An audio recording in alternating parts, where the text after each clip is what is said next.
என்னக்கா hi friends, பார்த்தீங்களா பசங்களை? அவங்க எப்போ பக்கத்து வீட்டு பசங்க எப்போ தான் அவங்களுக்கு எதனா விளையாடிக்கிட்டு இருப்பாங்க. அதனால் அவங்க எதுவும் சொல்ல முடியாது. சாக்லேட்லாம் கேட்பாங்க, கொடுப்பேன். காசு கூட கொஞ்சம் கம்மி தான் வாங்குவேன். அப்புறம் ஃப்ரெண்ட்ஸ் பாருங்கள், நம்ம கடை நேற்று வந்து கடையெல்லாம் காமிக்கல. நேற்று வந்து ட்ரெயிலர் ரிலீஸ் ஆகிறதுனால ரொம்ப அந்த பிஸியில் இருந்துட்டோம். நீங்கள் பாருங்கள் கடை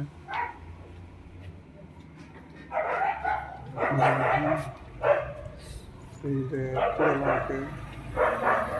காய் வாங்கிட்டு வந்துக்கிறோம். நாளைக்கு நிறைய காயெல்லாம் இருக்குல்ல, எல்லாம் சிரிச்சு வச்சு அவங்களுக்கு அவங்களுக்கு நாளைக்கு தான் புதுசாக வாங்கிட்டு வரணும். காயெல்லாம் வாங்கிட்டு வந்து ஃப்ரெஷ்ஷாக வைக்கணும். அதுதான் ஃப்ரெண்ட்ஸ், நிறையா பிஸ்னஸ் நல்லா போயிட்டுருக்கு. சண்டே நல்லா போச்சு பிஸ்னஸ்ஸு. இதை அப்படியே கொஞ்சமாக டெவலப் பண்ணி எப்படியாவது முன்னேறணும் ஃப்ரெண்ட்ஸ். இதை வந்து வாழ்க்கை முன்னேறணும். 2026 வந்து விடக்கூடாது. 2026 நம்ம ஜெயிக்கணும். ஜெயிச்சே ஆகணும்.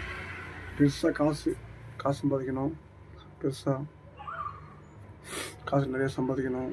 நிறையா காசு நிறையா சம்பாதிக்கணும் ஃப்ரெண்ட்ஸ். நம்மளுடைய உழைச்சா இந்த சமூகம் வந்து காசு கொடுக்கறதுக்கு தயாராக இருக்குது. சத்தியமாக உழைச்சா இந்த சமூகம் காசு கொடுக்கறதுக்கு தயாராக இருக்குது. அதனால் நாம் உழைக்க தான் தயாராக இருக்கணும். உழைக்கணும், நல்லா வாழ்க்கையை அமைச்சிக்கணும். எல்லாரும் முன்னாடியும் நல்லா வாழ்ந்து காட்டணும். சரி ஃப்ரெண்ட்ஸ், டைம் வர ஆச்சு. நான் வரேன். நாளைக்கு பார்க்கலாம். பாய்.